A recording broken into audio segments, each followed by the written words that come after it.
जो fourth political concept है वह है इक्वालिटी। इक्वालिटी का मतलब होता है कि ऑल मैन आर इक्वल, के वही वाली बात है कि किसी भी बेसिस पे कोई डिस्क्रिमिनेशन ना हो।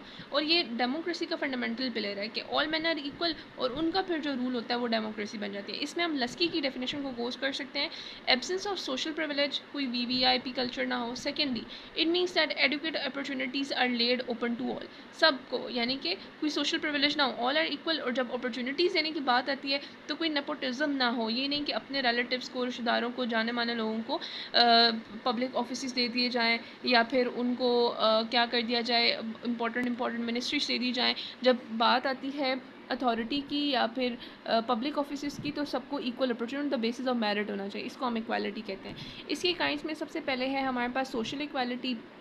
वही वाली बात है कि कास्ट, कलर, क्रीड पे कोई भी डिस्क्रिमिनेशन ना हो, कि कोई भी लॉ से ऊपर नहीं है। Second is political equality. Political equality का मतलब ये है कि पब्लिक अफेयर्स में, वोट्स में, इलेक्शन में खड़े होने में, वोट्स देने में, ये सारा इन सब में इक्वालिटी हो, कि कोई किसी बेसिस पे डिस्क्रिमिनेशन नहीं होनी चाहिए है, कोई माइनॉरिटीज़ में या मेजॉरिटी ऑफ द स्टेट में, ठीक है। थर्ड है इकोनॉमिक इक्वालिटी। ये सबसे इंपॉर्टेंट, अगेन जहाँ पे इकोनॉमिक्स, यहाँ पे वेल्थ की बात आ जाती है, वो सबसे इंपॉर्टेंट हो जाता है, क्योंकि जब ये वाली इक्वालिटी नहीं होगी, इकोनॉमिक इक्वालिटी के सबको इक्वल राइट्स हों कि वो अर्न कर सकें, वेल्थ ले सकें, पब्लिक प्रॉपर्टी ले सकें, तो बाकी कोई भी इक्वालिटी फिर इंश्योर नहीं होती। फिर फोर्थ है लीगल इक्वालिटी, के जब लॉ की बात आती है, जब कस्टम्स की बात आती है, जब free and fair justice system की बात आती है, लीगल इक्वालिटी की बात आती है, तो ऑल आर इक्वल। कोई भी अबव या बिलो लॉ नहीं है, according to their caste, based on their wealth, और बेस्ड ऑन देयर एजुकेशन और प्रोफेशन, या फिर बेस्ड ऑन देयर ऑक्यूपेशन।